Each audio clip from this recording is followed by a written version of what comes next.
guys, welcome to my channel, or welcome back to my channel. Thank you so much for coming and joining us today. We are going to be looking at finishing off some of the 40 odd series that I am in the middle of.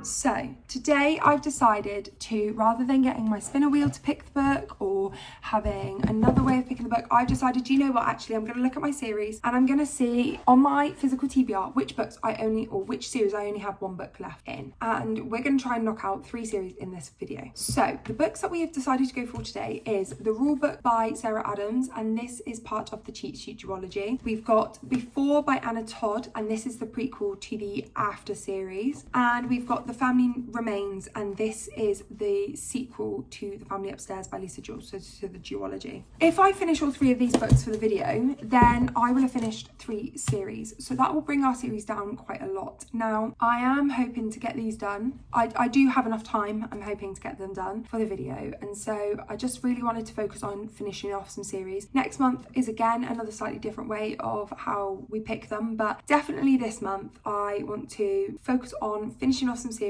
I know on my TBR I'm starting a couple of series as well and continuing them, so definitely really I think over the next few months it's going to be very series heavy based, but I want to continue doing one of these videos each month. So stop being rambling, I'm going to pass you on to Future Lauren with the next clip of the update of this book. I will give you the information that I have started The Family Remains. I am only about 15% of the way through, if that, but I think I might actually pick up one of the romance books because it's currently Friday, so I think I might pick up one of these to hopefully maybe smash out one of these over the weekend, as The Family Remains will take me slightly longer to read as it's a slightly bigger book, and I feel like I don't know why with Lisa Jules thrillers, I can't read them that quickly, I have to really digest them. But yeah, so I look forward to speaking to you again soon, more updates, and let's get into the video. I have an update for you. So the first book that I've read for this video, sorry, I'm filming like 4 videos at once here and I'm a little bit stressed. Not stressed, just burnt out, and I've got a lot going on because I'm going home on, I don't need to tell you guys this, but I'm going home on Tuesday and it is currently Sunday, and I've just trying to figure everything out for that. But I have started and finished Before. So that was one of the books that I said I was going to read for this video. On Friday, which turned out to be, sorry, I'm putting my socks on at the same time. So on Friday, which turned out to be a bit of a, what's the word? A fail day. I don't really know how to explain it. I mean, the day didn't fail, my timings failed. So I got everything that I needed to done, but I went out for my run slightly late. And in doing that meant that my washing wasn't being finished until 11 o'clock at night. So I really struggled with that because I was really tired, but I listened to the Before audiobook whilst I was waiting kind of for my washing and drying to be done, and was just getting through the book. Now, I had a bit of an issue because my Spotify hours ran out, and then I found out it was on Everand, so I listened to it on there, and I have now officially finished it. Let me go get the book, one sec. I'm back. So, this book, I said to you guys, it's the prequel for Before, not Before for After. It's not. That is a lie. So, it's split into 3 parts. So, part 1 is really interesting, and I'm going to do this as spoiler-free as... Well, I'm going to do it spoiler-free. So part 1's really interesting because part 1 is from it's mostly from Hardin's point of view, and each part starts with a chapter from Hardin's point of view, and then each part starts with like an insert from Hardin's point of view. So part 1 follows the girls that Hardin was involved with before Tessa. So they're all the girls that he's kind of been involved with before Tessa, and it, like I say, it's got a short paragraph from his point of view, and then the rest of it is from the girls' point of view about what was going on in their lives and stuff like that. A lot of these girls have some sort of, not trauma, but like something that's kind of hurt them. Then you've got the big part 2, which is the during section, which basically is in the After book. So in book 1 of the After series, the reason Hardin starts anything up with Tessa is due to a game, like a dare or a bet with one of his friends. I won't say what the bet is, but just it's due to a bet. So this during is basically him kind of navigating that and it from his point of view, because obviously she doesn't know about the bet. So you read the whole of after. I think we know about it, but not. Is after your point of view? Oh, I don't know. Let me check. Yeah, right. Ignore that. So we read book 1 from Harden's point of view. Anyway, I think it's got parts of Harden's point of view in. So that whole section 2 was not needed. It didn't really add any more insight into the book. It didn't add anything in that I didn't already know. Now, the bit at the start about the girls and the women that he's had a involvement with and the reason why they might have acted the way they've acted was really interesting. And then part 3 is after, so it's after kind of, not after the series, it's kind of, I don't know where I would place this. It's definitely not a prequel. You could probably read part 1 and part 2 after book 1, but the after section, I mean, I personally wouldn't read them yet until the final book, because it doesn't spoil anything necessarily for the final book other than the Hessa chapter or chapters at the end, which obviously does, because that's them, Harden and Tessa, together at the end. But that was also really interesting because you kind of see some of the side characters that you've got from the books and where they are now and what they're doing and how they've moved on from the situation with Harden and Tessa, because when you're reading the book, you can clearly see that it does kind of take over the whole friendship group. So I really enjoyed that. I ended up giving this book 3 stars. I feel like the part 1 and part 3 were 4 to 5 stars, were actually really good and really added something to the story. But part 2 was like a 2 star. It wasn't needed. We already get Harden's point of view in book 1. It's not needed. It's a repeat. Why do we need this? I don't know. If Anna wanted to release part 1 and part 3, I think she definitely could have packed it out a little bit. I would have liked to have seen a chapter from Ken, which is Harden's dad, and see kind of him before and after, because he wasn't in either section. The before section was just the girls and the after section was just some of the characters, but Ken didn't have his own chapter. So that would have been really interesting to see, and also Harden's mum, because they are quite key characters in the story, and especially if this is from Harden's kind of perspective, then they are key characters within the story, and so that would have been really good. Maybe if it was just like a companion novel in terms of different characters' points of view, maybe one from Tessa's dad as well, because that would have been really interesting to see like the before of that and Tessa's mum. So just to see a few more of the befores and afters, I think she definitely could have bulked that out with more of those kind of characters, rather than having the majority of the book was this part 2, and it just wasn't needed. We didn't need this insight that we already had. I think, yeah, it was just unnecessary. It was the majority of the book. So this is the before, this is the after, and this is the during. It's just not needed. We knew all the information that was in there anyway. So, I mean, I flew through the book. I listened to it on audiobook, and I can listen to these books quite quickly on audiobook because I know the characters really well. So I listened to it on like 3 times speed and got through it basically within an evening. So that was really good in terms of that. It's just very bingeable, but I feel like you don't need to read this book if you've read the series. It's just one that's on there just as a filler. I would say it's just another kind of way to get money, I would say, for Anna Todd. Read it if you want to. If you like the characters, it might be worth reading. Like I say, you could probably skim over the majority of it with the during section, but yeah. So ended up giving this one 3 stars. Now I am going to go out. I'm currently just getting ready to go out on a walk, and I'm going to start the rulebook audiobook. I am kind of hoping to get that one finished today, because I think that's another one that I can listen to quite quickly. So I will check back in with you guys when I'm a little bit further through, and then at the end. And again with The Family Remains, I have started it, but I am only a little bit of the way through, so I need to get a bit further through with that, and then I will check back in with you guys. Speak to you soon. I am officially halfway through. Stuck you to my laptop and it doesn't seem to like it. I am officially halfway through the rule book. So I'm on chapter 23. I am listening to this book on audiobook, and I mean, I think my brain just works super fast because I can listen to my audiobooks on like 3.5 times speed, especially books like this where they are really easy, cheesy rom-coms and it's just easy breezy writing. So I'm listening to it quite fast. I think I've got about an hour and a half left of the audiobook, which will mean that I will finish it tonight. And I'm hoping to then give you a final thoughts tonight as well and get that filmed for you, and then it will just be The Family Remains that we need to read. So If you didn't know, this book is the second book in the cheat sheet duology, and this book follows Nathan from book one's teammate, Derek, who is starting to come back from injury. However, he is very concerned because whilst he was out on injury, another guy obviously took his place in the team and has been performing really well. So he's really concerned, and while he comes back from injury, he gets assigned to a new agent because his old agent leaves due to medical reasons, and his old agent is someone called Nora, who actually was his ex-girlfriend back from college. So as you can imagine, there is tension there already, and then it's just developed into a fake marriage, one bed trope, which I am loving. So I wasn't sure about this book. I really struggled when I was reading it physically.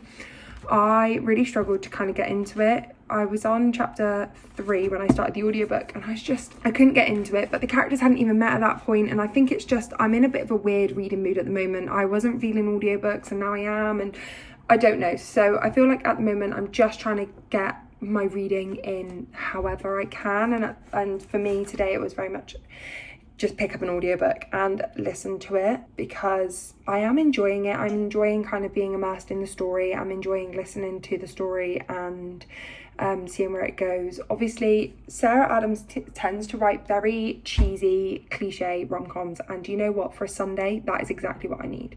It's such a casual, calm Sunday that it is exactly what I need, and I think because of that, I'm enjoying it a lot more. And I think maybe that's why I wasn't enjoying the first couple of chapters, because I was trying to read it and I just wasn't really in the mood for it. Whereas now, it's Sunday afternoon. I want a cozy comfort read that I can get on with, and that is what this is given for me at the moment. I'm gonna say it's giving me like a 4-star vibe. I am really enjoying it, however not giving me the 5-star feels, but I will check back in later on into the video. Like I say, at the moment we've just reached them actually going through the fake marriage in Vegas, which isn't a spoiler because it does say it on the back. So this is about halfway through the book, and so we're just seeing that kind of develop now, which is really interesting. I'm interested to see how Sarah Adams takes it.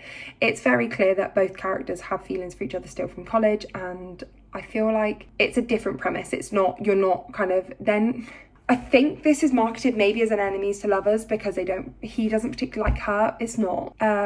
However, I am really enjoying it, and I am excited to see where it goes. Obviously, I know the ending. It's one of those books, it's a cheesy rom-com. As soon as you put on a rom-com film, you know how it's going to end. You know how the characters are going to end up. But I want to see kind of like, I know there'll probably be a third act conflict and what that's going to be.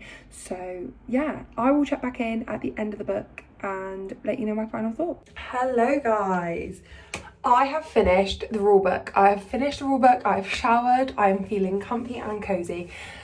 And what can I say other than that was the perfect Sunday read. I was saying it earlier that I think it's been the right book at the right time. So I started trying to read it earlier on in the week, really struggled to get into it, read a couple of chapters, just wasn't really vibing with it. And normally that's me with Lisa Jules writing. So obviously, as you know, I'm going to be reading The Family Remains. So normally it's me with Lisa Jules writing that I struggle to get into it. However, I found myself really enjoying The Family Remains, and I just couldn't get into the rule book. And I think I said, oh no, that's coming in a separate video, but I have vlogged this weekend. So I said in that video that I'm going to start one of the either before or the rule book to kind of get them done this weekend. So because they're normally generally like quick, easy reads. But I tried to get into the rule book on Friday and I just couldn't get into it. And in all honesty, I couldn't get into any book. I didn't want to do any reading. So obviously picking up an audiobook today really helped. And I mean, it does help that I listen to my audiobooks at ridiculous speeds, which meant that I finished it in under 3 hours, I believe. But yeah, 4 stars. It didn't give me the 5-star feels. I don't think it was a 5-star, but I definitely think it was the right book for the day. And I did just kind of get myself lost in the story for a few hours. Oh no. If you could see. I don't even know where I got to. I did just right, I think it was the perfect book for the day. I did just get myself lost in the story for a few hours, and I just loved kind of spending that time with Nora and Derek. and as well as seeing Nathan and Brie, and the epilogue at the end was just really sweet because I feel like it really rounded off the series and it just showed everyone happy, everyone comfy, and just like everyone in love. And that's kind of what you want to see, all the side characters happy. You want to see how they've all come together. And I mean, let me know if there is going to be another works in this series, but I do believe it is just a duology, and all the other characters, kind of the teen characters that they're friends with, are all married off. So I can't imagine there being another one, but obviously if there is, it would be great to see the characters come back again. But yeah, I've really enjoyed it and I gave it 4 stars. This kind of end review of it is quite short, but I don't really have much more to say. Obviously I read it quite quickly, so what I said in my midway checkpoint is exactly how I'm feeling now. It's just, it was comfy, it was cozy, it was that perfect Sunday read or Sunday listen. I listened to it whilst out for a walk, and then I've just come back this evening, I've made dinner, I've did some yoga, stretching, listening to it, and so every aspect that I had, it was just, yeah, it was just perfect. So 4 stars, and I will get back to you when I'm a little bit further into The Family Remains. I'm gonna go and finish off a bit more editing this evening and then carry on reading The Family Remains. So hopefully tomorrow I'll be able to give you like a halfway checkpoint, but I'm hoping to get it finished tomorrow because I go home on Tuesday, so it's currently Sunday evening, so I go home on Tuesday, so it'd be really good to kind of have this video rounded out by the time I go home, so then all I've got to do is just do the final bits of editing and I can have a real chill time at home, because also I'm going to spend that time at home getting uni work done, so that is important. So yeah, thank you so much for listening to me rambling, and I will check back in with The Family Remains. Good morning, guys. I realised yesterday that actually in the video you would have just had a bang and then I just start laughing, and so I thought today I'd actually show you what happened because it's quite funny. So I'm going to turn the camera around and I'll show you what happened. So I have my phone stuck to my mirror and I was kneeling on my toilet, and as I was kneeling on my toilet it broke. So yeah, that's what happened.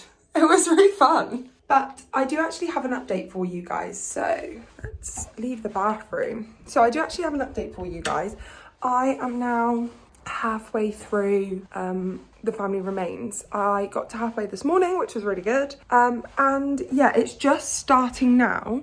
Sorry, I'm just getting ready for work. So it's just starting now to like ramp up to the main story, I think. The story is following the family from the first books a few months or a few years later. And one of the main guys in the first book has gone off to Africa to create his own like animal conservation. And he has a very strong link with the main character from book 1, but he also has a very strong link with one of the other guys that lived in the house. But the other guy that lived in the house wasn't very nice to him, had a bit of an obsession, and so he's in hiding basically from this person. So this book starts with the main character from the last book attempting to go and meet this character in Africa.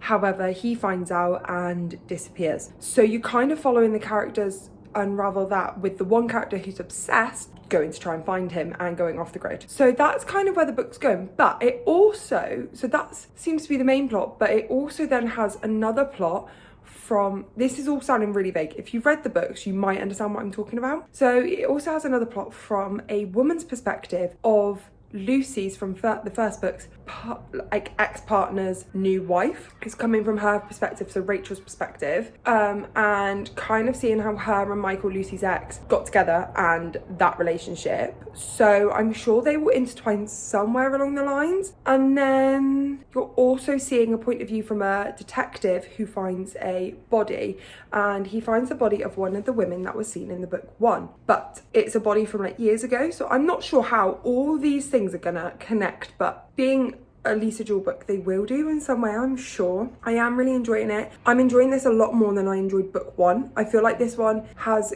gripped me a little bit more, and I feel like it's because it's present day, and that's what I said about book 1, is a lot of like the mystery surrounding what happened, obviously with the baby being left, happened 25 years ago. So there was a little bit of intrigue, but there was no kind of like urgency, whereas this feels very like current day, what's going to happen in real time. So yeah, that's really exciting. I will check back in with you later when I have my final thoughts. I'm hoping to finish it tonight, but it is quite a busy day for me today, what with I've got a run tonight, planned in, and then I need to come back and I need to pack and sort everything out. So I'll see if I finish it tonight. If not, hopefully tomorrow, or within the next few days. But yeah, I'll speak to you guys soon.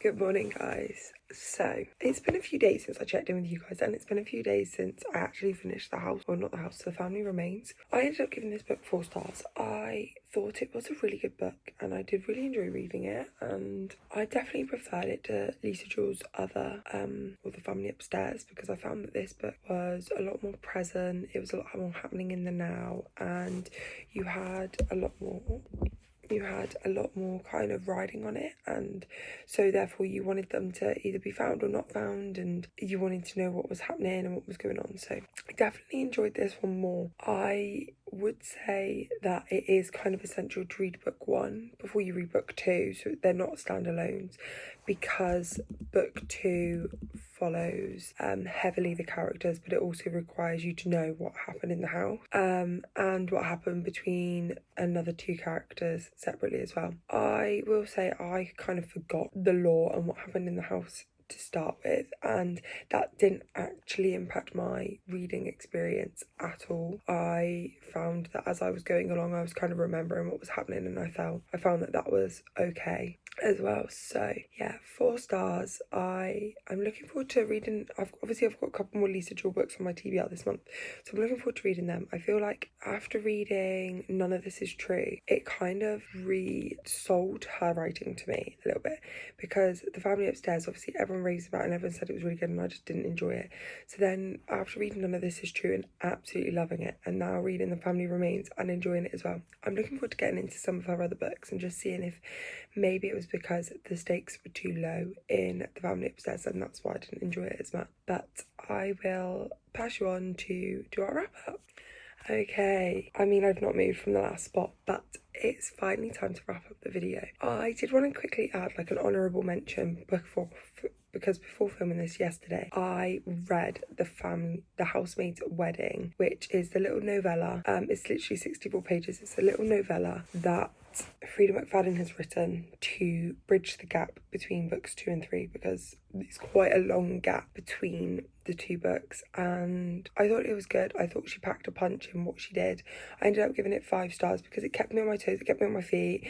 It was a really easy read and I did really enjoy it. Again, it needs to be read in order. It can either be read in between books 2 and 3 or after book 3. I personally would recommend reading it in between books 2 and 3, because that's like the chronological order of their lives and it makes more sense. But if you've already read book 3, you're not missing out in terms of you can go back and read it. So yeah, the other books that we read in this video, so obviously we read Before by Anna Todd, and that was a 3 stars. I still stand by the fact that I just don't think the majority of it was needed. I think a lot of that book was filler book and a way for Anna to get money and just wasn't needed. I think if she'd have written it in a different way with different character perspectives, I would have eaten it up quicker. Book 2 was The Rule Book, which I gave 4 stars. It was a cute, cozy read. I read it last Sunday, just listened to it all in one go, and yeah, it was cute, cozy, and I just really enjoyed it. And then 3 of the video was The Family Remains, and that one was 4 stars, and I've just given my views on that it was a really good book, a lot higher stakes in the first book, and I just enjoyed the family dynamic more in this book. So I hope you guys have enjoyed this video. I look forward to seeing you again next week for the next video, and the good news is that within the last couple of days, or with the last week, I've caught up or finished 4 series. So that's really good. That's not obviously 4 series off my TBR, and I was thinking, actually looking at my TBR or my series tracker and stuff, I'm thinking of maybe doing July and August's TBRs a little bit differently, in the sense that maybe we can just use my series spinner wheel and I'll spin and see what series I get, and then obviously I could get a series with like 8 books in, or I could get a series with 4 books in, and basically from that we spin it like 4 or 5 times, and those are the series that I'm going to focus on that month, so that'll be my TBR. So yeah, let me know what you think of that. Make sure you subscribe if you like the channel, like the video, comment down below, and I will see you guys next week. Bye.